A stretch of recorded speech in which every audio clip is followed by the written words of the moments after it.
Bonsoir, merci d'être avec nous ce soir pour notre conférence de notre série des grands communicateurs. Alors, le public est dans la salle et tous les gens qui nous regardent en ligne et aussi sur Internet, vous êtes nombreux ce soir à rester dans votre salon, puis c'est très bien, c'est la technologie qui le permet. On vous salue aussi. La toile des communicateurs, on est une toute petite structure de bénévoles, on a tous un métier à côté en communication. Et donc ce qu'on aime, c'est un petit peu faire comme ça, ce genre de conférence-là, pour faire partager notre passion des communications, surtout vis-à-vis de la relève ou des jeunes diplômés. Donc c'est pour ça que ces conférences-là, qui durent maintenant depuis 13 saisons, des grands communicateurs, c'est à chaque fois une personne plus installée dans le milieu des communications qui vient un peu partager son savoir, son expérience à vous tous. Alors merci d'être là encore.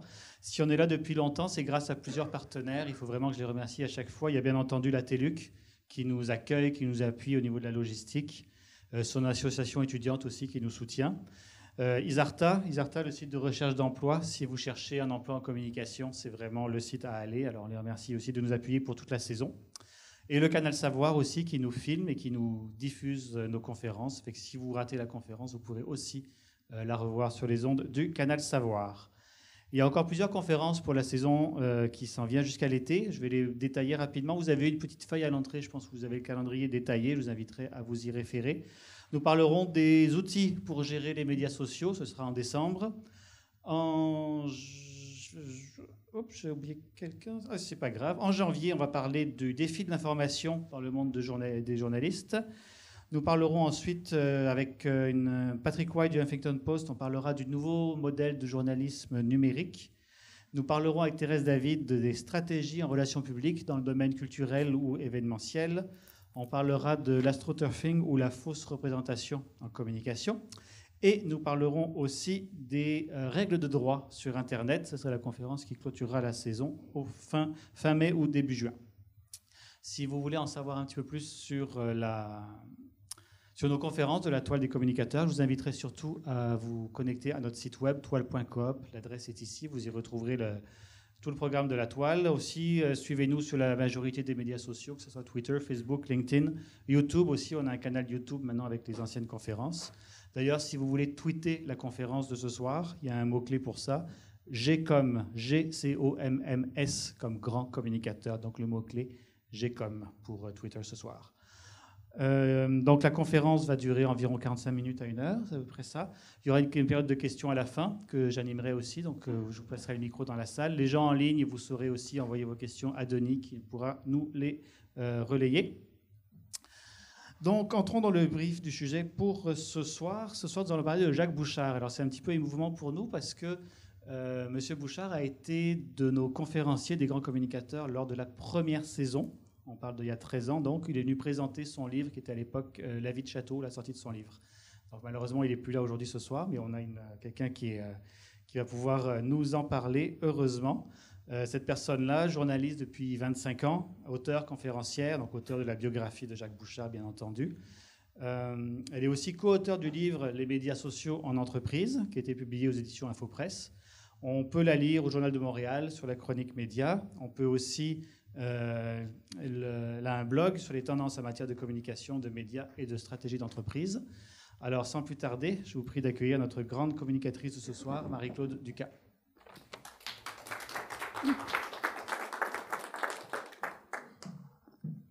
Bien, bonsoir.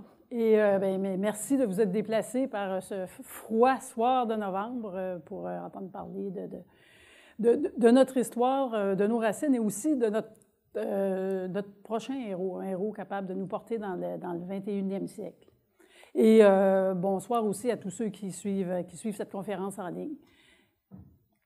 Je vais commencer par un petit jeu, un petit test, juste pour le fun. Levez la main ceux qui ont seulement au moins entendu les expressions suivantes. Je ne vous demanderai même pas si vous savez d'où ça vient, mais lui connaît ça. Ouais. Et on ne peut peut-être pas voir l'assistance, mais l'âge n'a pas forcément à voir dans le fait de les connaître ou pas. Mon bikini, ma brosse à dents. On est 6 millions, il faut se parler. C'est à peu près unanime. Il fait beau dans le métro. Qui est capable de compléter l'expression suivante? Pop sac à vie. Bravo. On s'en souvient encore, après tout ce temps-là. C'est tout de même, il y a des expressions là-dedans qui remontent à 50 ans, les plus anciennes, ou sinon c'est entre 40 et 50 ans. Quand même assez remarquable que même des gens qui n'étaient pas nés à l'époque, ou en tout cas qui n'allaient pas à l'école ou à peine, les connaissent encore. J'ai parlé d'un héros québécois pour le 21e siècle. C'est intéressant de voir qu'on redécouvre nos mythes et nos héros au Québec depuis relativement récemment. Ça fait peut-être quelques années qu'on entend parler de Maurice Richard. Le film, il y a eu un film sur lui fait il y a déjà 10 ans. C'est quand même relativement récent. Louis Cyr, c'est frappant de voir que le film a été fait il y a seulement 2 ans. Qui d'entre vous a vu le film? Sur Louis Cyr, oui. Excellent film. Et Maurice Richard aussi. Évidemment, Maurice Richard, l'histoire et ce que représente Maurice Richard, ça transcende le hockey, même si c'était un joueur de hockey hors pair. De la même façon que Louis Cyr, l'aura de Louis Cyr, pourquoi on parle encore de Louis Cyr aujourd'hui, c'est quelque chose qui va bien au-delà de la simple dynamique des concours d'hommes forts. Ça répondait à quelque chose. J'ai mis là une citation qu'on entend dans le film Maurice Richard, où il y a le personnage qui est son barbier, qui joue un rôle relativement important dans le film, qui est joué par Rémi Girard, et qui lui dit, à un moment donné, entre autres, « C'est important qu'un Canadien français gagne pour une fois ». Tout le monde connaît un peu le mythe, en plus l'histoire de la fameuse émeute là, qui a été historique. Et c'était ça la dynamique. Louis Cyr, c'est pareil. C'était s'affirmer dans un milieu, dans une société où on était au départ les pauvres, on était les perdants, et c'était dominé par les Anglais. Il fallait soit en découdre avec les Anglais ou à tout le moins montrer qu'on pouvait être aussi bon. Sauf qu'à l'époque, quel moyen on avait? C'était la force physique, c'était d'être fort, c'était les muscles. Il n'y avait pas grand autre outil. Et pourtant, on parle puis on le voit chacun dans leur histoire, quand on lit à leur sujet, quand on voit des films qui ont été faits, c'était des gens extrêmement intelligents, mais qui n'avaient pas eu accès aux privilèges de la société dans laquelle ils vivaient. Mais il nous faut, en regardant ça, on se rend compte, on se dit, il nous faut maintenant des héros pour le 21e siècle, des héros capables de nous porter dans la dynamique et avec ce à quoi on a eu accès depuis ce temps-là, capables de transcender l'histoire. Et donc, il est temps de redécouvrir possiblement le premier d'entre eux, Jacques Bouchard. Quand est-ce que Jacques Bouchard arrive dans le portrait? Toute fin des années 40, 1949 pour être précis, on peut dire dans les années 50. En fait, à l'époque qui correspond à la grande période de gloire de Maurice Richard.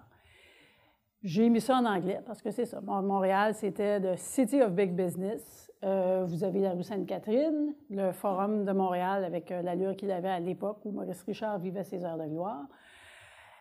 Mais tout était dominé par les Anglais. Les patrons des business étaient anglais. Les patrons des agences de publicité étaient anglais. Jacques Bouchard décide qu'il veut devenir publicitaire. Il se fait engager dans une agence qui s'appelle Vickers & Benson à l'époque, mais ça aurait pu être plein d'autres noms. Et comme l'essentiel de la business à l'époque, c'était dominé par des patrons anglophones. Et il ne faut pas se compter d'histoire non plus. À l'époque, être créateur publicitaire, être concepteur publicitaire, ça voulait dire être traducteur. Autrement dit, on ne réfléchissait pas ici, on ne demandait pas à un concepteur publicitaire de réfléchir, et encore moins de réfléchir en français. On lui demandait même de traduire le plus littéralement possible ce qui était dicté d'ailleurs, sans prendre en compte le fait que les Québécois pouvaient peut-être être différents, pouvaient avoir une mentalité différente. Donc, c'était traduisé. Et c'est là que Jacques Bouchard est précurseur à plein d'égards. Jusque dans ses loisirs, on peut dire. Il s'amusait à faire, ça a peut-être été la première personne à faire du scrapbooking. Il s'amusait à relever les traductions les plus aberrantes qui soient, parce qu'on n'avait pas réfléchi avant de traduire. Et ça, il a cité ça toute sa vie, il appelait ça son sottisier de la publicité. Par exemple, c'était à l'époque où les gens écrivaient avec des plumes Fontaine. Fait que là, il y avait une belle publicité imprimée dans le journal où le père remettait, lors de la journée de la graduation à son fils, une belle plume Fontaine en lui disant qu'il n'avait plus besoin de grande qualité, le Waterman, probablement. On n'avait plus besoin de se secouer pour être sûr de ne pas faire de taches d'encre. Et donc, No More Shaking Sun, quand c'est paru le lendemain ou une semaine après dans la version française, ça donnait ça. Dans une revue agricole, Get a Rigid Stern Cultivator. Est-ce que quelqu'un veut essayer de deviner comment on avait traduit Lubrication Service?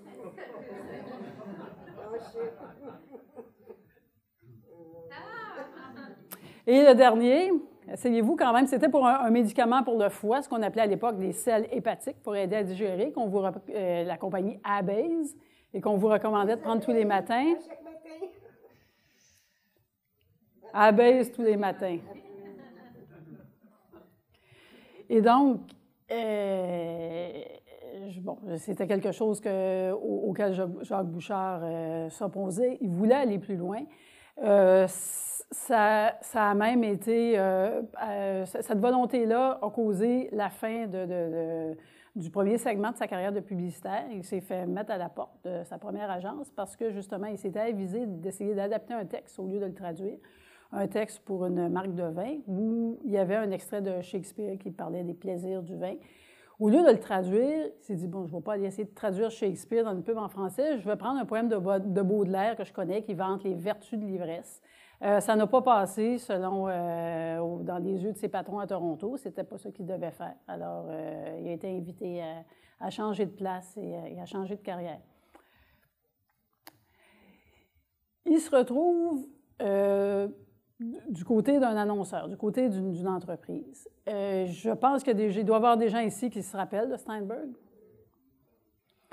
C'est même au point, c'est une chaîne d'épicerie qui est disparue très, très soudainement à la suite de toutes sortes de conflits internes, conflits familiaux. Une partie a été rachetée par Métro, entre autres, dans les années 90. Mais à l'époque, les gens, on disait pas « je vais aller faire mon marché », c'était « je vais aller faire mon Steinberg », tellement c'était répandu, c'était dominant.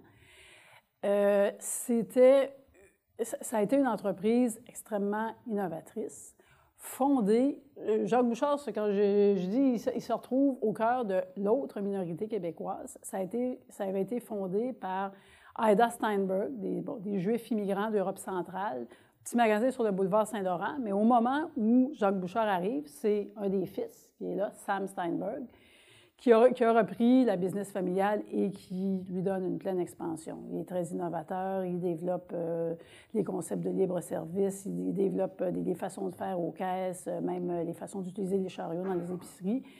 Et Jacques Bouchard se retrouve donc au cœur de comprendre au ras des pâquerettes comment ça réagit un client, qu'est-ce qui le pousse à acheter, comment réagissent les consommateurs québécois.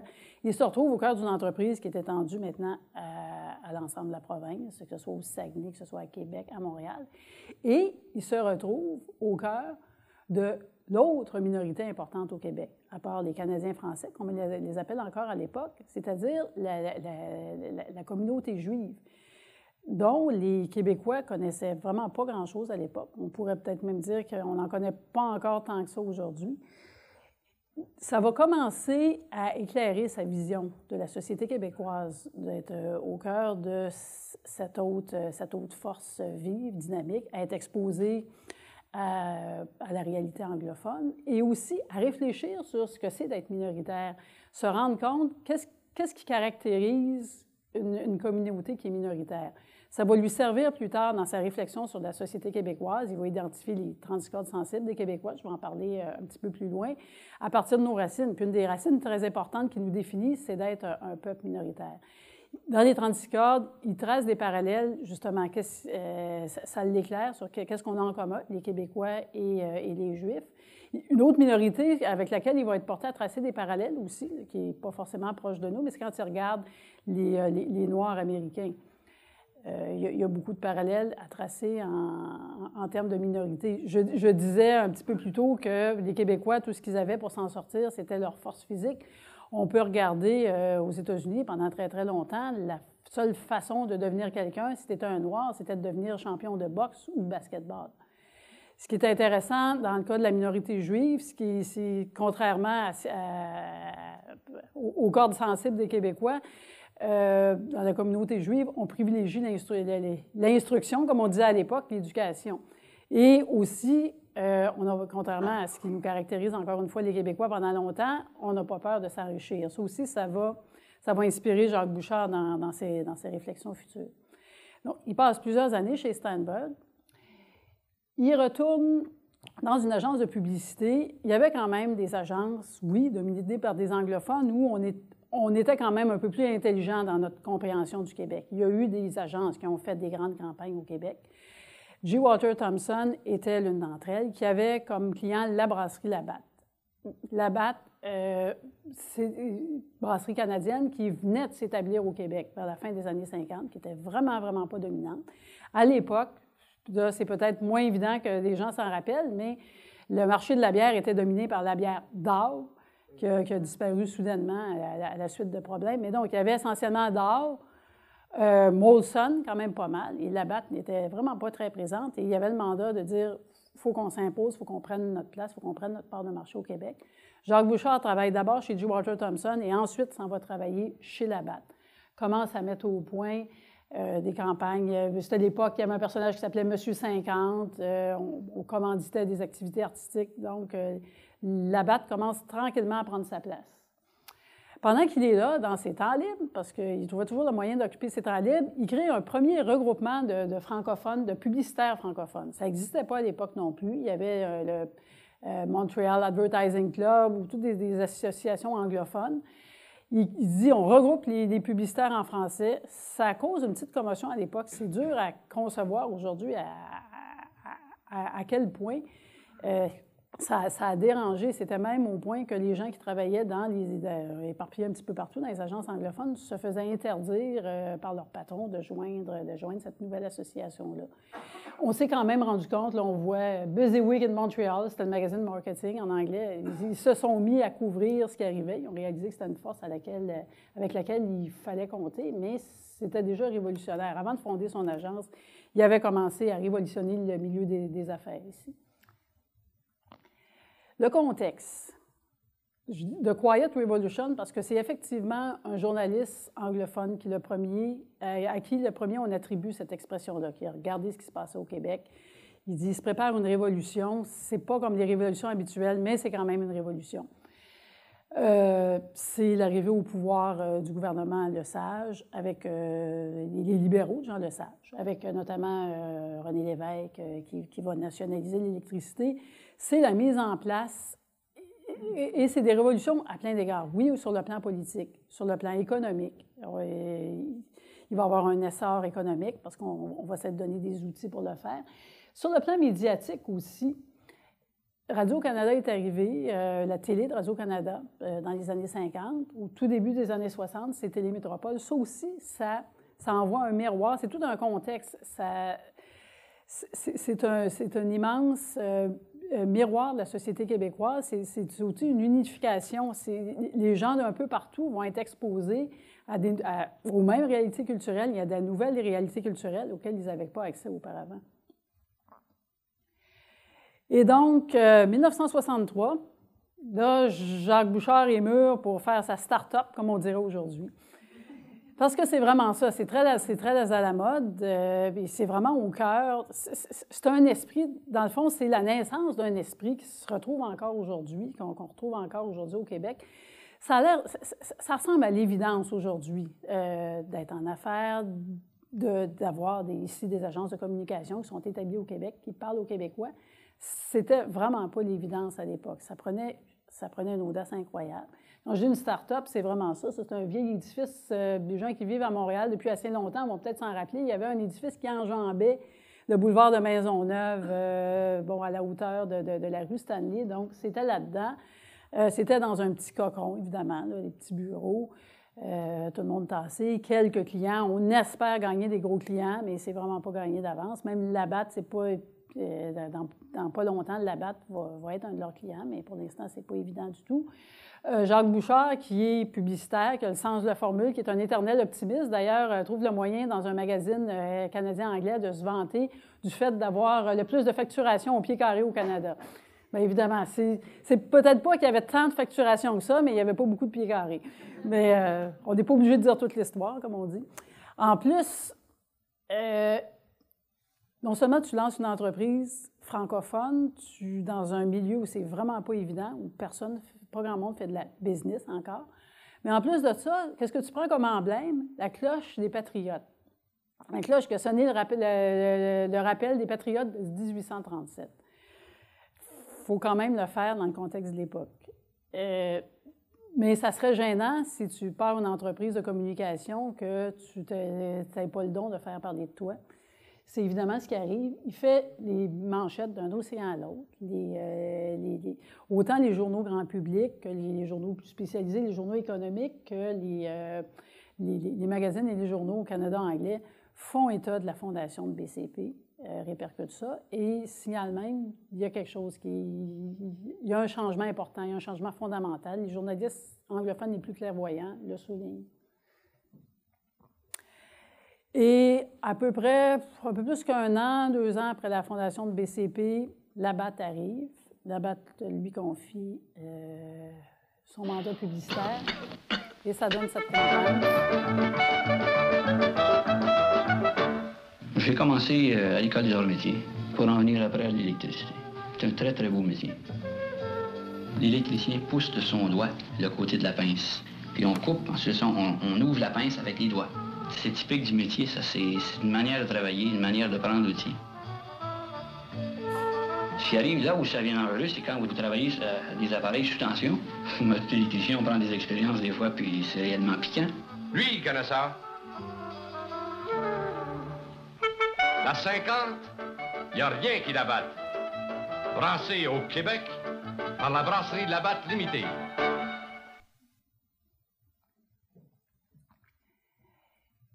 Ça a l'air banal aujourd'hui, mais il faut, encore une fois, si on se replace dans le contexte, on peut dire que l'espèce de devise officieuse du Québec à l'époque, c'était quelque chose comme « on est né pour un petit pain ». Une espèce de fatalisme, bon, on ne peut pas s'enrichir, bon, de temps en temps, si on est Maurice Richard ou Louis Cyr, ça peut aller, mais autrement, on est né pour un petit pain. Là, on arrivait, parce que ce message-là que vous avez vu, il y en avait toute une série qui mettait en scène justement des ouvriers, parce qu'on s'adressait aux Québécois là où ils en étaient à l'époque. Les gens, majoritairement, n'étaient pas fonctionnaires, professeurs, universitaires, encore moins communicateurs. Ils étaient col bleu, cultivateurs, policiers, électriciens, ouvriers, menuisiers. Donc, c'était toute une série de messages comme ça, où on mettait en scène, puis évidemment, les buveurs de bière, c'était des hommes à l'époque. C'était ça le contexte. Mais donc, on lui disait, toi, même si tu es juste un policier, juste un électricien, tu es quelqu'un, tu connais ça. Il y avait une revalorisation. Cette expression-là a été reprise partout. C'était c'était en chambre, les politiciens, à un moment donné, allaient dire ça. Lui, il connaît ça. Ça a traversé des époques, on le dit encore aujourd'hui, et même avec la même expression. Et Olivier Guimond, que vous avez vu, à l'époque où ces messages-là ont été faits, Olivier Guimond avait commencé à se faire connaître dans les cabarets avec des sketchs, mais il ne passait pas à la télévision. Il y a une émission qui commençait à Télémétropole, justement, qui s'appelait Cré-Basile. Labatt a été, dès le départ, commanditaire de Cré-Basile.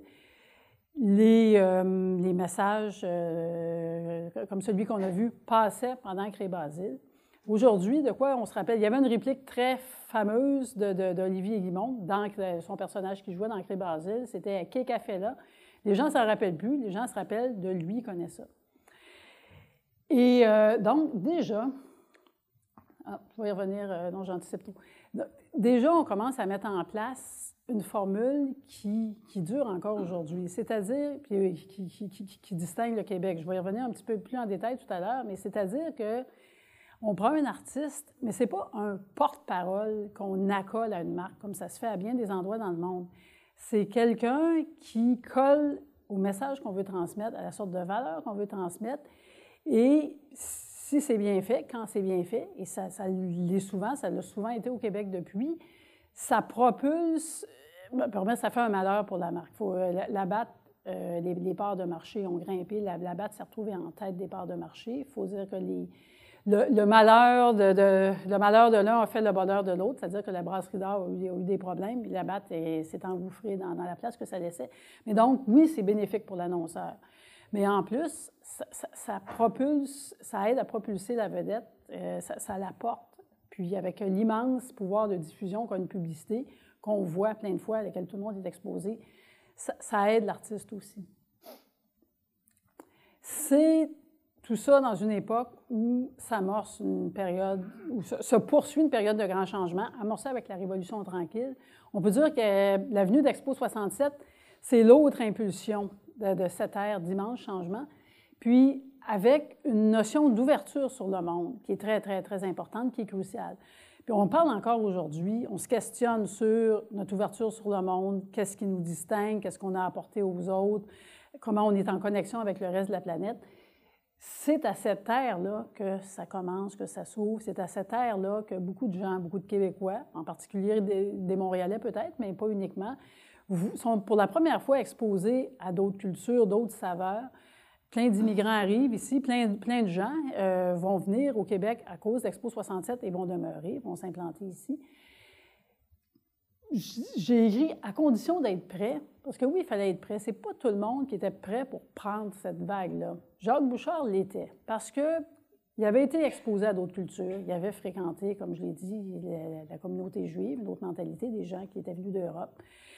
Il avait fréquenté les Anglais. Ceux qui respectaient peut-être moins, mais ceux aussi qui étaient un peu plus éclairés. Il va rendre toute sa vie hommage au patron de G. Walter Thompson à l'époque, avec qui il avait travaillé. Et aussi, il fréquente depuis des années des Français. Il y a beaucoup de Français déjà, enfin, il n'y en a pas tant que ça, il y en a beaucoup moins qu'aujourd'hui au Québec, déjà dans des milieux liés aux communications, liés aux médias. Et ça lui apporte quelque chose aussi, d'être en contact avec des gens qui n'ont pas cette espèce de complexe-là d'infériorité qu'on avait, nous par projection, là, mais les Québécois de souche face aux Anglais, cette espèce de besoin à tout prix de s'affranchir. Donc, il est déjà imprégné d'une mentalité différente. Évidemment, c'est l'époque où Montréal se construit. On construit le métro, ça a commencé. Jacques Bouchard, en plus, a travaillé en politique.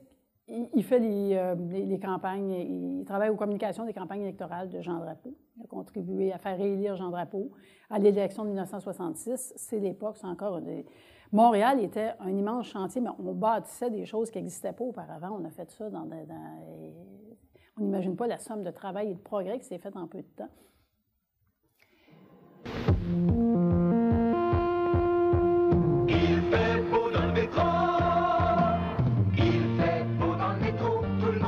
Vous connaissez Marc Messier ici. Ça, c'était plus tard qu'en 67-68.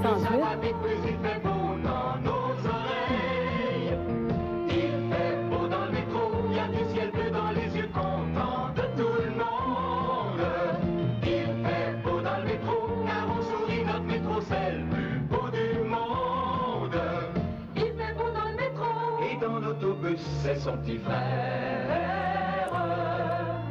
Il fait beau dans le métro. Et l'autobus, peux-tu en dire autant dans ton auto? Ah, ah, ah, ah, ah. Il fait beau dans le métro. Notre métro, c'est le plus... Il y avait eu d'autres campagnes faites pour le métro auparavant. Mais ça, c'est celle dont tout le monde se rappelle.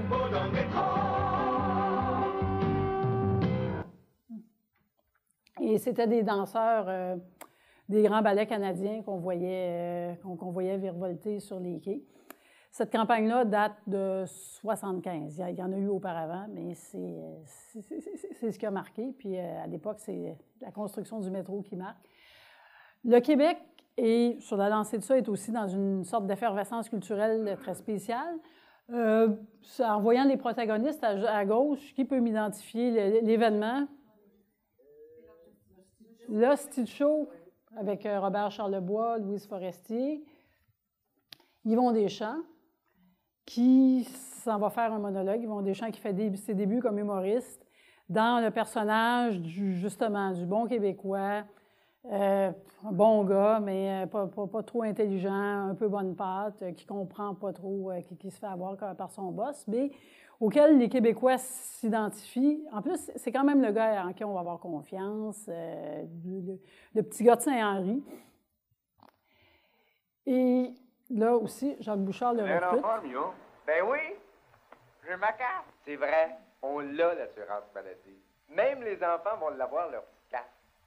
Mais seulement, il faut que vous leur retourniez votre formulaire si vous voulez profiter de l'assurance maladie dès le 1er juillet. Moi, je l'ai retourné. J'ai reçu ma carte aussi. Je me sens déjà bien mieux. Oui, si vous ne recevez pas votre formulaire, énervez-vous pas, vous allez trouver des coupons dans le journal. Encore une fois, c'est Yvon Deschamps qui nous parle. Les gens disent « Hey, c'est Yvon ». Il connaissait déjà un peu. Il connaissait d'autant plus à cause de ça. Donc, il connaissait comme personnage, puis il connaissait au moment où c'était le temps de décider s'ils allaient voir son show. C'est à partir de ce moment-là que s'est développée cette façon unique d'avoir recours aux artistes qui existent encore aujourd'hui. Si on regarde, j'en ai mis plein, bon, Honda, quand Martin Matt annonce Honda, c'est Martin Matt. C'est pas un personnage quelconque, un porte-parole comme ça se fait aux États-Unis, où, bon, c'est correct, tu vas me donner plein d'argent, je vais annoncer ta marque. Puis c'était même au point qu'on voyait des acteurs américains aller faire plein de pubs au Japon pour pas que ça se sache qu'ils endossaient des marques. Ici, c'est pratiquement le contraire. Martin Matt il continue de faire connaître son personnage, un peu baveux, etc., dans ses commerciaux pour Honda. Benoît Brière n'était pas connu avant de faire les publicités de Bell. Meunier et Pepsi, Claude Meunier a été porté par la pub de Pepsi autant que lui a porté la marque. Plus récemment, Valérie Blais, ça l'a aidé dans sa carrière de stand-up comique qu'elle lançait récemment, le fait d'avoir fait Home Depot, parce qu'elle avait jusqu'à présent fait un peu de télé, mais une émission comme Tout sur moi, c'était pas une émission vraiment grand public. Et là, elle amène son personnage dans les commerciaux de Home Depot. Le summum de ça, la pub de Saint-Hubert, toute la série de publicités, c'est un peu le summum de tout ça. On fait des pubs pratiquement sur mesure pour des personnalités québécoises en collant à en jouant sur cette espèce de proximité-là et de caractéristiques, que ce soit Denise Filiatro avec son style un peu expéditif ou Louis-José Hood qui est tellement bavard, sauf s'il mange des côtes levées de Saint-Hubert, et ainsi de suite. Jacques Bouchard parlait même de l'Olympe québécois plutôt que d'une dynamique de porte-parole. La Barbade, la Jamaïque, les Bahamas, la Martinique. Au 14 soleil, il y a toujours du beau temps. Des fruits plein la corbeille, poussés mais sous la dent. Aïe, aïe, aïe. On est au paradis pour pas beaucoup d'argent. Pourquoi ça travaille tout le temps? Prends l'avion et viens temps. Pas de problème. Mon bikini, ma brosse à dents. Quand le soleil, l'été ça dure tout le temps. Je prends l'avion pour le beau temps. Je trempais dedans. Mon bikini, ma brosse à dents. La corbeille poussée même sous la dent. 14 soleil, c'est suffisant. Pas de problème, oui. Demandez le kit vacances à votre agent de voyage. Pas de problème. Air Canada. On y va? On a rendu hommage à Dominique Michel il n'y a pas si longtemps, lors du Gala de la disque, puis elle a fait référence à la publicité « Mon bikini, ma brosse à dents ». Pour décrire cette dynamique-là, Jacques Bouchard parlait de l'Olympe québécois. Il disait, c'est pas des porte-paroles. Les vedettes au Québec sont des sortes de dieux. Puis, un peu comme dans l'Olympe, les dieux avaient chacun leur fonction. Il y avait le dieu du tonnerre, le dieu de la mer, etc. C'est un peu la même chose. Dominique Michel, c'est la déesse du soleil. Donc, elle personnifie le fait de voyager, cette nouvelle impulsion qui se lance. Il qualifiait Yvon Deschamps de dieu frondeur de la sagesse populaire, en disant, en ayant recours aux bonnes divinités dans l'Olympe, on peut aller très, très loin. Un tout petit mot sur la petite noire qu'on voit. Pascal, s'appelle Pascal Guilbeault. Elle faisait les publicités. Elle avait été recrutée par BCP pour faire les publicités pour Poste Canada, notamment le lancement du code postal. C'est drôle parce qu'il y a eu des débats récemment sur la présence, en fait, la présence insuffisante de gens de communautés culturelles diffusant leur absence à l'écran. Ça devait être la première fois qu'on voyait une noire, puis une enfant, plus une petite noire à l'écran pour faire de la publicité. Si on avait continué sur cette impulsion-là qui avait été donnée dès le début, milieu des années 70, on n'aurait peut-être pas eu à avoir ces mêmes discussions-là aujourd'hui. En parlant d'enfants, ça a été une chose aussi constante dans les publicités à l'époque, lancée par Jacques Bouchard, le recours aux enfants.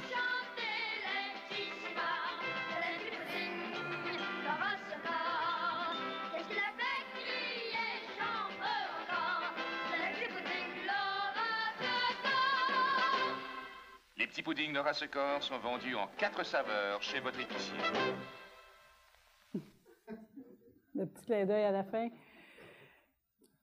Je m'excuse d'ailleurs pour la haute teneur en verre d'oreille de cette présentation. Vous allez, je ne sais pas avec lesquels vous allez être collés ou ça va peut-être être tous à la fois, mais vous savez qu'en plus, ce message-là, quand ils l'ont...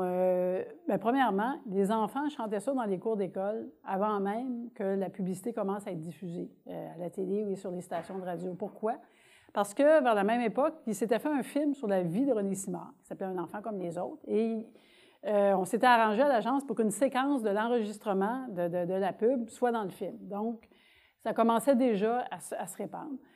Là, ils commencent la diffusion. En plus, au bout d'un moment, ils se disent, premièrement, au bout, en un rien de temps, les tablettes se vident dans les magasins de Rosecor, dans les épiceries, à un tel point, en plus, qu'ils disent on a fait augmenter les ventes de la concurrence. Il ne restait plus de le Rosecor sur les tablettes. Les gens se rabattaient sur le Del Monte, alors qu'on avait lancé des puddings pour leur livrer concurrence. En plus, au bout d'un moment, ils se disent on va y aller mollo sur la diffusion, sur le poids média, parce que les gens vont un petit peu, il ne faut pas qu'ils se tannent. Mais des auditrices téléphonaient aux stations de radio pour réclamer la chanson des petits puddings. C'était dans le répertoire de René Simard, ils voulaient entendre ça. René Simard, quand il donnait des spectacles, se la faisait réclamer s'il ne la chantait pas. C'est drôle parce qu'aujourd'hui, on entend parler de plus en plus de marketing de contenu. Les entreprises se rendent compte que la publicité qui interrompt des émissions intéressantes, les gens ont maintenant le pouvoir de zapper. Alors, la façon de faire, c'est de développer du contenu que les gens ont envie d'entendre. On était déjà là. Puis bon, il ne faut quand même pas séparer les familles. C'est du Québec.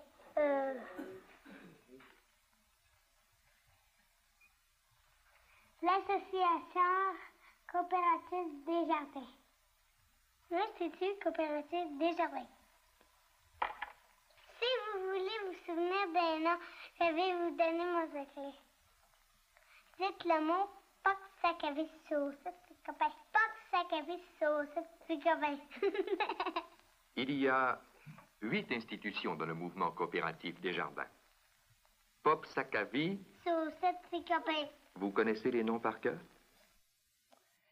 C'était la naissance du mouvement Desjardins dans l'esprit des gens. C'était encore une fois, puis je vais remettre, c'était une citation tirée des 36 cordes, parce qu'une des 36 cordes, qu'on va voir un petit peu plus tard, c'est l'amour des enfants, rattaché à notre racine latine. C'était quand même très, très complexe de faire passer ce message-là, de dire, bon, toutes ces espèces de sociétés-là qui existent de façon séparée, c'est le mouvement Desjardins qui était arrivé à créer ça. C'est la naissance de Desjardins, tel qu'on le connaît aujourd'hui, ce qui était quand même pas une mince affaire. Et à partir de cette époque-là, c'est la naissance de toute une industrie publicitaire, parce qu'il y a BCP, mais assez rapidement, plein d'autres agences, dans la foulée, qui s'engouffrent dans ce qu'a ouvert Jacques Bouchard. Et Jacques Bouchard n'en est que très content. Il voulait qu'il n'aurait pas pu continuer d'exister tout seul. S'il n'avait eu que BCP pendant tout ce temps-là, ça n'aurait pas donné lieu à la vague qu'on a connue depuis.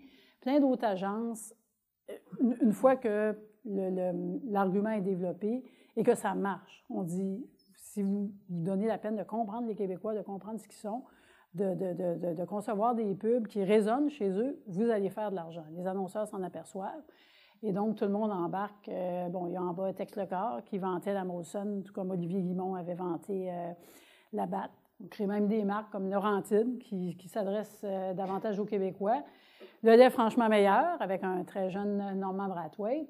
et tout ce qui a suivi par la suite, et toutes les autres agences. Bon, à l'époque, c'était PNMD, qui aujourd'hui est Nolin BBDO, Cossette, les familles prix par LG2, tout le paysage publicitaire qui s'est constitué aujourd'hui est parti de là, est parti de ces principes-là, qui vivent encore aujourd'hui.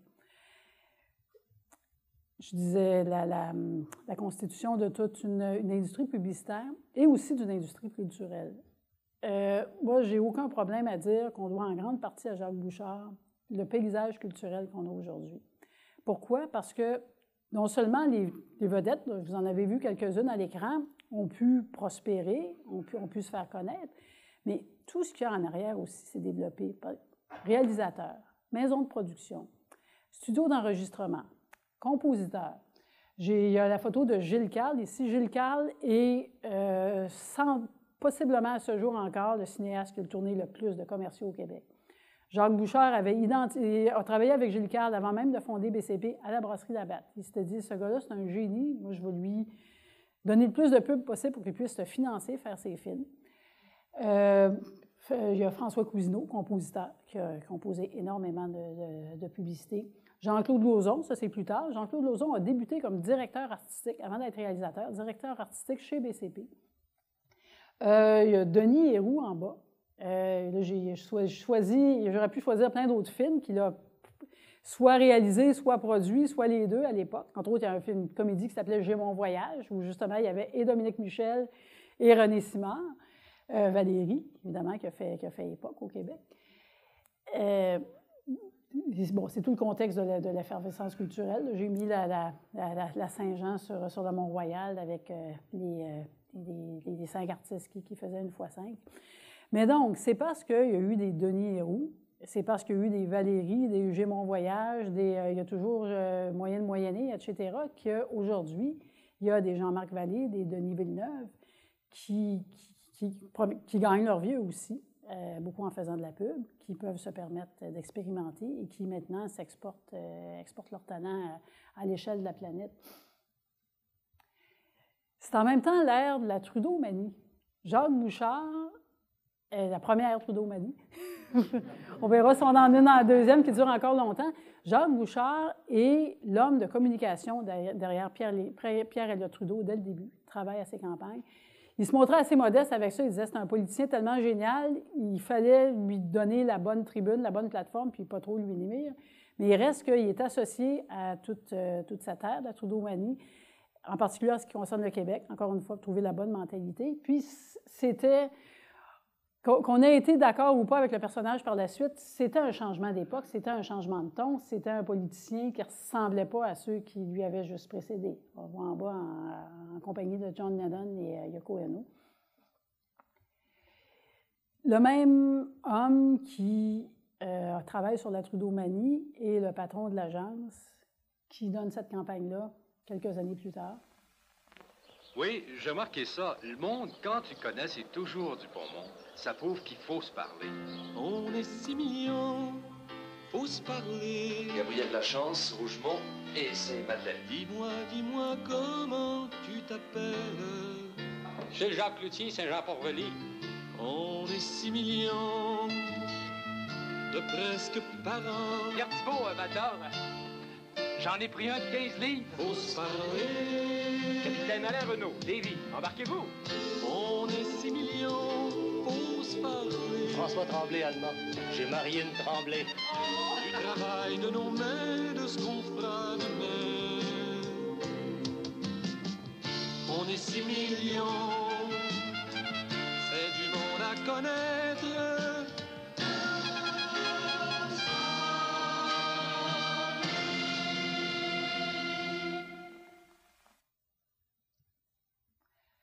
À peu près un an plus tard, c'était l'arrivée au pouvoir du PQ. Alors, des fois, quand on se pose la question, est-ce que la publicité, jusqu'à quel point la publicité alimente les tendances, contribue à les créer, est-ce qu'elle fait seulement surfer sur une vague? À quelque part, toutes ces réponses sont vraies. Mais Jacques Bouchard lui-même disait, la première phase des campagnes de Labatt, ça a été, lui, il connaît ça. La deuxième, ça a été, on est 6 millions. Et il y en aurait possiblement une troisième, et c'est le PQ qui l'a fait. Une question qu'on me pose souvent, évidemment, quand je parle du travail qu'a fait Jacques Bouchard, de ce que ça peut inspirer aujourd'hui, c'est quelle pertinence dans le contexte d'aujourd'hui, puis quelle pertinence quand on regarde vers l'avenir, parce qu'effectivement, c'est ça la vraie question. Oui, c'est important de savoir où on vient, mais dans la mesure où on sait ce que ça nous apporte. Puis, justement, à chaque fois, j'ai tendance à dire que la réponse à ça se trouve dans nos racines. J'ai mis une citation de Jacques Bouchard Les Transicordes, c'est paru en 1978. Ça aurait pu être dit ou écrit la semaine dernière. On le dit encore. À chaque élection récemment, les sondeurs s'arrachent les cheveux en se disant, ben mon Dieu, comment ça se fait que les Québécois sont allés de tel côté? Comment ça se fait qu'ils ont réagi de telle façon? 6 racines, parce que c'est quand même ce qui constitue notre unicité. Racine terrienne, on n'est pas si loin, on est à pas beaucoup de générations d'être des habitants. Minoritaires, on en a parlé. Nord-américaine, on est nord-américain jusqu'au bout des ongles. On a quand même une racine française, notre connexion avec la France demeure. Puis il n'y a pas d'autres endroits dans le monde où c'est le cas. Nos connexions latines sont là aussi. Et notre racine catholique, on a beau avoir vidé les églises à un rythme effarant, on reste façonné par des façons de faire, des mentalités, un héritage du fait d'avoir été catholique. Et aussi, les réponses, comme je vous disais, sont dans les 36 cordes. On rattache 36 cordes. Les 36 cordes évoluent. Ce qui est intéressant, Jacques Bouchard lui-même a fait l'exercice plus tard, vers la fin de sa vie, de se dire de quelle façon on a évolué. Puis la conclusion à laquelle il en arrivait, c'est de dire nos racines sont là. À partir de ces fameuses 36 cordes, ça peut évoluer. Si on regarde le conservatisme, on est sans doute moins conservateur qu'on l'était. On continue, on travaille à être moins xénophobe qu'on l'était, mais il reste que il y a quand même des cordes, si on regarde le matriarcat, les femmes fortes, les mentalités. On a entendu plein de gens, encore une fois, déplorer le fait que dans les pubs, les hommes sont un petit peu trop nono. La présence des femmes, c'est quelque chose qui demeure. L'antimercantilisme, on en parle encore. Nos tabous face à l'argent, nos tabous face à l'enrichissement. Le talent artistique. Déjà, Jacques Bouchard avait mis le doigt sur l'incroyable réservoir de talent au prorata de la population ici. Puis il parlait de ça avant qu'on voit le phénomène de tous nos artistes québécois qui s'exportent partout, qui s'exportent en France, aux États-Unis. Et il avait mis le doigt là-dessus bien avant de voir le succès de Céline Dion ou du Cercle du Soleil. Et Jacques Bouchard, c'était un entrepreneur, c'était une vedette, c'était quelqu'un qu'on reconnaissait dans la vie. Il était interviewé autant dans les journaux économiques, élu Canadien français de l'année, autant dans Éco-Vedette, dans les journaux à potins. Il passait dans on parle de Jazz à Télémétropole, l'équivalent d'un Tout le monde en parle. Jacques Bouchard, s'il vivait aujourd'hui, il serait déjà passé plusieurs fois Tout le monde en parle, puis il aurait fort probablement sa carte chouchou. Est-ce qu'il y a encore un patron d'agence de communication, on peut dire ça aujourd'hui, ou même seulement un patron d'entreprise? Il prenait position sur des enjeux, il parlait de qualité de la langue française, quoi faire pour préserver la langue française. Il parlait de démographie. Il était très préoccupé, il avait identifié les problématiques au Québec, le fait d'être minoritaire. En 1978, on parle encore aujourd'hui de nos problèmes de renouvellement de la population. Il avait fait un discours, il disait « Sauvez le Québec, faites un enfant ». Il prenait position sur nos tabous face à l'argent, sur le fait d'oser s'enrichir. Ça a été une des premières personnes à parler de ça publiquement, puis à amener ce discours-là sur la place publique. Et donc, il a mis le doigt, quand on se pose la question, nos racines, telles qu'il les a identifiées, ça nous prédispose à être précurseurs. Comprendre les différences culturelles. On est sans doute mieux équipés que bien des endroits dans le monde pour communiquer, pour faire de la business, pour être au diapason de ce qui peut se passer ailleurs dans le monde, sans doute plus que des Américains qui ne sont pas si sensibles que ça, qui n'ont jamais vécu le fait d'être en minorité culturelle. On est là, oui, on l'a dit à plein de reprises, mais c'est vrai, faire la jonction entre la réalité européenne et la réalité nord-américaine. Le fait de marier créativité et affaires, on l'a vu, cette dynamique-là, très importante et vraiment unique, et là, à laquelle tout le monde se met à s'intéresser maintenant, de se dire comment on utilise la créativité, comment on crée des contenus qui vont intéresser les gens en utilisant les artistes. On est à l'avant-plan pour rapprocher les créateurs du milieu des affaires, créer des contenus pertinents, provoquer des conversations. J'ai mis ici la fameuse publicité de Sugar Sammy. Il y avait quelques petites affiches dans le métro. C'est pas à cause des quelques petites affiches dans le métro que toute la province n'a entendu parler, c'est à cause de tout le débat alimenté par le fait qu'il disait qu'il voulait une plainte de l'Office de la langue française. Si vous vous souvenez, dans les fameuses 36 cordes, une des 36 cordes rattachées à notre racine minoritaire, c'était le commérage. Il avait le don de faire des campagnes. Les campagnes qui étaient faites à l'époque réussissaient pas seulement parce que ça avait été diffusé dans les médias à grande diffusion, à heure de grande écoute, parce que ça avait le don de faire parler. Si on se met à réfléchir aujourd'hui, à l'ère des réseaux sociaux, à l'ère des Facebook et Twitter de ce monde, comment faire résonner Jacques Bouchard disait à l'époque que le média le plus puissant, c'est la corde à linge. On est à l'ère de la super corde à linge et on a une capacité profonde, on a une notion profonde de savoir comment faire vibrer ça. Il y aurait de quoi travailler là-dessus. Provoquer des conversations. J'ai mis justement les photos en bas de Jean-Marc Vallée et Denis Villeneuve. C'est des réalisateurs qui ont fait de la publicité, qui en ont fait beaucoup, qui ont développé leur talent, qui là maintenant s'exportent partout dans le monde, font des productions cinématographiques à l'échelle de la planète. Si on regarde encore une fois la taille de ce qu'on a comme société, la relativement petite taille de notre société, c'est quand même incroyable, ça continue. Nos super codes à linge, oui, Facebook, Twitter. Et donc, ça va m'intéresser d'entendre vos questions et vos commentaires. Un petit mot pour remercier le Centre d'archives publicitaires. Les documents vidéo que vous avez vus là, c'est une gracieuseté du Centre d'archives publicitaires, alimenté par Pierre Savard, qui conserve et qui numérise toutes les publicités, qui fait un travail incroyable pour la mémoire du Québec. Et je remercie les gens du Living Lab de Montréal qui m'ont aidé pour la mise au point technique de cette présentation.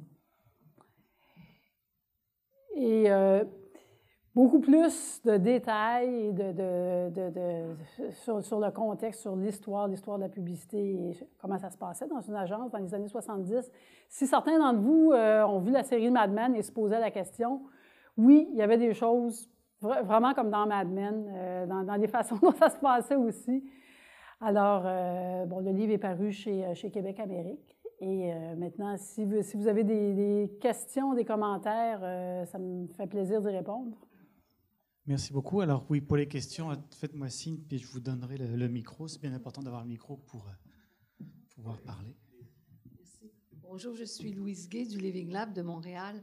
Merci Marie-Claude. Je te connais, je t'ai entendu personnellement en parler, mais publiquement, c'est extrêmement important. Je trouve que la perspective, moi en tout cas, me touche, me stimule. Historiquement, c'est vraiment provoquant. À la fin, tu sais à quoi ça me fait penser? À Xavier Dolan. Xavier Dolan est un jeune créateur qui a beaucoup de succès, mais qui a une aisance avec la publicité. Je ne sais pas si vous avez vu, il a dit « Je suis devenu un réalisateur parce que je voulais être un acteur. Puis comme j'avais peur d'être refusé, les acteurs, n'est-ce pas? Souvent, on ne les choisit pas. Alors, il s'est dit, je vais être réalisateur, comme ça, je ne serai pas refusé. Puis, si je suis bon, bien, comme ça, on pourra peut-être, parce qu'il paraît bien quand même, puis il a beaucoup de talent, on viendra vers moi comme acteur. Et non seulement il est acteur, mais il a fait une publicité pour Louis Vuitton. Je ne sais pas si vous l'avez vu, c'est extraordinaire, un peu fait à la James Dean.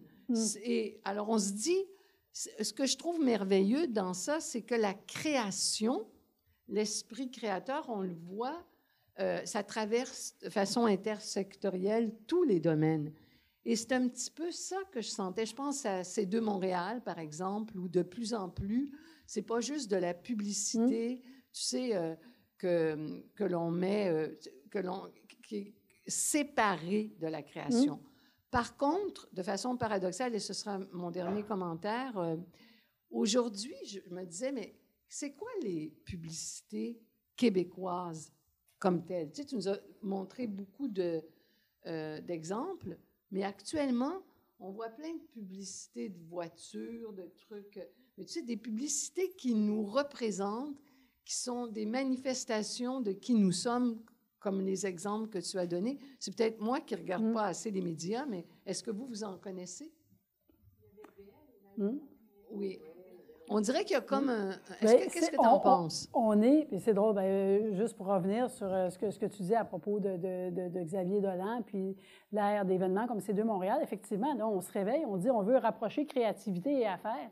Mais quand on regarde, on se rend compte que c'est ce qu'on a fait, c'est comme ça que notre publicité est née, c'est comme ça que notre communication est née, c'est notre racine, c'est notre façon de faire. Et c'est pour ça qu'il ne faut surtout pas l'oublier. Il faut se rappeler, c'est pas quelque chose de nouveau, c'est quelque chose qu'on sait déjà faire, puis il faut le retrouver. Puis en ce qui concerne cette question-là, c'est pour des publicités, oui, justement, on est à l'époque, on est à une espèce de changement d'époque. Il n'y a plus les grandes publicités telles qu'elles se faisaient encore jusqu'à dans les années 80-90. Pour plein de raisons, c'est beaucoup plus difficile. Mais qu'on pense, il y a quand même eu des exemples prestations. Je pense que je l'avais mis en illustration, le Ha-Ha Family Prix. C'est quand même quelque chose qui est arrivé à reprendre. Là, il y a eu une petite publicité récemment, là, juste un petit truc pour l'Auto-Québec. Là, tu devrais t'acheter un 649, là, une façon nouvelle de faire de la pub, là, juste un petit flash de quelqu'un qui a un petit moment de chance. La pub dure à peine 15 secondes. C'est une façon innovatrice. Mais c'est vrai ce n'est plus comme avant. Puis c'est pour ça que je pose cette question-là. C'est pour ça que je dis que quelqu'un comme Jacques Bouchard, c'est notre héros à découvrir, parce qu'il est arrivé à une époque où il ne fallait plus faire des choses comme avant. Puis aujourd'hui, on est une espèce de croisée des chemins.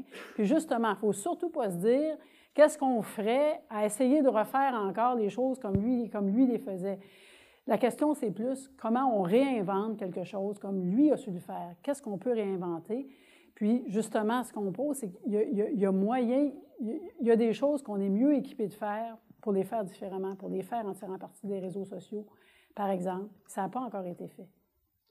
Alors, pour notre question en ligne, vous pouvez envoyer vos questions à Denis. D'ailleurs, est-ce qu'on en a en ligne?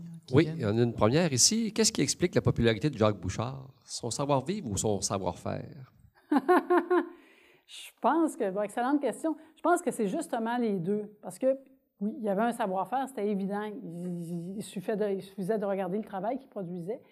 Mais effectivement, il y avait une sorte de savoir-vivre. Il y avait une très grande conscience, toujours, de la communauté dans laquelle il vivait. Il était intéressé à faire prospérer. Il était intéressé à faire de l'argent.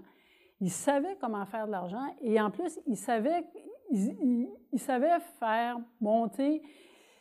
Il était vraiment de la mentalité en disant, si l'eau monte, en général, ça va monter. Si le niveau monte, ça va monter pour tout le monde. Il a toujours été très soucieux de ça. Il y a aussi un aspect que je n'ai pas abordé dans ma présentation. Jacques Bouchard, ça a été un pionnier de la publicité sociétale. Ça a été le premier à faire des publicités pour des causes, des publicités au service des causes.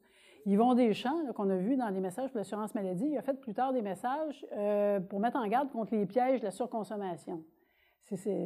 Quand on parle d'être actuel, il a fait les premiers messages pour conscientiser à la violence envers les enfants. Encore une fois, il y avait une préoccupation. Il se disait, les outils de la publicité, il faut apprendre à les mettre au service, pas juste pour vendre des produits. Puis encore une fois, il disait, le Québec est en avance. On n'aura pas cette avance-là si longtemps. Si on ne le fait pas tout de suite, on va se faire rattraper par le reste du monde. Mais c'est encore un autre exemple où il était en avance et il se préoccupait d'autres choses que simplement sa business. Alors, moi, je voudrais savoir qu'est devenue son agence BCP. Qu'est-ce que c'est aujourd'hui? BCP a été racheté par le Réseau mondial Publicis. Ça a été, En plus, BCP a été la porte d'entrée de ce grand réseau français publiciste qui n'existait pas en Amérique du Nord. Quand ils sont venus s'implanter au Canada, ils ont fait une association. Quand Publicis est arrivé, ils ont fait une association avec BCP.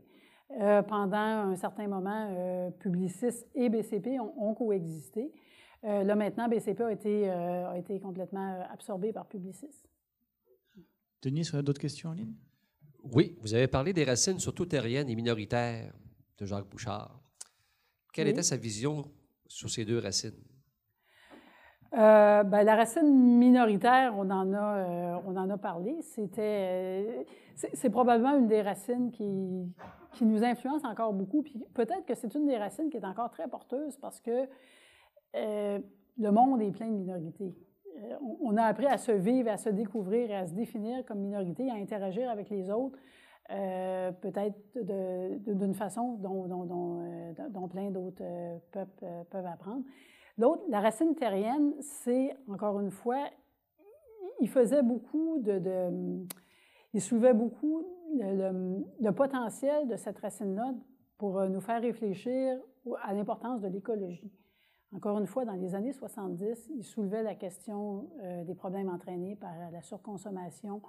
Il s'interrogeait sur... Parce qu'une des 36 cordes là, liées à cette racine terrienne, c'est l'amour de la nature. Les Québécois, on est proche de la nature, on a été proche de la terre, on a des fanatiques de chasse et de pêche, on a une conscientisation à la nature. Donc, il posait beaucoup la question liée aux enjeux écologiques déjà. En fait, dans beaucoup de publicités que vous avez montrées, il y avait beaucoup de musique, donc oui. des publicités aussi. Finalement, ils chantent presque tout le long, ou ça danse. Il me semble qu'aujourd'hui, bon, il y a beaucoup de musique encore, mais on voit moins ce genre de pub où c'est du chant tout le long. Est-ce que c'est lui? Est-ce que c'est l'époque? Est-ce que c'est le Québec? C'est peut-être la réponse facile, mais c'est un peu toutes ces réponses. Parce qu'effectivement, c'était l'époque. Il surfait sur... la grande effervescence, le renouveau musical. Et c'était pas seulement au Québec, si on regarde à l'échelle nord-américaine, puis ceux qui ont vu la série Mad Men, à un moment donné, on voit ça aussi, ils se disent tout le monde veut de la musique maintenant parce qu'il y a le renouveau, il y a le rock'n'roll qui arrive, il y a plein de choses. Au Québec, c'est pareil. Ça fonctionnait. C'était l'essor de la télévision aussi, l'essor des grandes campagnes. Donc, c'était une façon de faire qui s'avérait extrêmement efficace et qui convenait bien, qui convenait bien à l'époque, effectivement. Qu'est-ce qu'aurait pensé Jacques Bouchard de la série Mad Men, justement? Je pense qu'en regardant ça, il se serait dit, nous autres, on avait bien plus de fun à travailler. Moi, c'est ce qui m'a frappé quand j'ai regardé Mad Men. J'ai adoré les références historiques, les références historiques en général et les références à l'histoire de la publicité. Mais ce qui me frappait quand j'ai regardé la série Mad Men, je me disais, mon Dieu, ils sont tourmentés, ils sont malheureux, leur métier n'a pas l'air de les rendre si heureux que ça, alors que, puis ça, moi, ce que j'ai découvert en faisant la biographie de Jacques Bouchard, puis ce qu'on voit dans le livre, ce que tous les gens que j'ai interviewés m'ont dit, c'est on avait du fun, on avait un fun noir, on avait un bonheur immense à travailler. Et ça se voyait dans notre travail. Fait que je pense que c'est ça. S'il voyait Mad Men, il rirait un bon coup. Quel type de publicitaire serait Jacques Bouchard en 2015? Il serait passé plusieurs fois, tout le monde en parle. Ça serait un as des réseaux sociaux. Il y avait le don, encore une fois, à chaque fois, il faisait un discours, il provoquait. Il avait l'air de passer dans... Donc, il travaillerait sûrement dans aucune des agences qui existaient à l'époque où lui travaillait dans la sienne. Il serait à l'avant-plan des réseaux sociaux. Il aurait inventé une façon... Il aurait fait la campagne dont on serait en train de parler en ce moment. Est-ce qu'on a encore des questions dans la salle ou en ligne? Ou bien? Il semblait qu'il y avait quelqu'un qui rédigeait en ligne, mais je ne vois plus la personne rédiger. Alors, oui, c'est une chance. Sinon, oui. Bon, écoutez, je pense que c'était la question pour conclure. Merci beaucoup. Merci. Ah, voilà la question. Quelle serait la vision de Jacques Bouchard par rapport au manga? Quelle serait quoi? La vision de Jacques Bouchard par rapport au manga. Au manga? Ouais. C'est une expression de culture japonaise. Mon Dieu, c'est une question un peu particulière. Je pense qu'il s'intéresserait à ça, il essaierait de comprendre pourquoi ça résonne comme ça résonne dans la société japonaise et quel serait l'équivalent au Québec et comment on peut tirer parti de ça. Parce que c'est vrai que si on regarde au Japon, les mangas sont un véhicule pour plein d'autres choses, pour plein de tendances. Je pense qu'ils chercheraient l'équivalent ou peut-être à créer l'équivalent québécois du manga. Bon, merci beaucoup. Avant de vous laisser partir, la biographie, il y en a quelques exemplaires à vendre à l'extérieur à un prix modique, paraît-il, qui en plus ont tout à fait profité de l'auteur ici pour vous les faire dédicacer. Elle le fera avec plaisir. Vous avez reçu en ligne ou dans la salle un petit questionnaire d'évaluation. On aime ça aller connaître votre avis. Vous pourrez le déposer sur la table en sortant. Si vous souhaitez être tenu au courant des activités de la toile des communicateurs, vous pouvez écrire votre adresse de courriel sur le questionnaire. Votre adresse reste chez nous. On la vendra à personne, c'est promis. Sinon, vous nous suivez sur notre site web, toile.coop, sur nos médias sociaux, Facebook, Twitter, pour être au courant de nos activités. Et je vous donne rendez-vous, ça sera le 16 décembre, avec M. Frédéric Gonzalo, qui va nous parler des meilleurs outils disponibles pour gérer les médias sociaux. Je vous souhaite une bonne fin de soirée. Merci beaucoup d'avoir été avec nous. Merci. Merci beaucoup. Super intéressant. Ah oui? Ah non, mais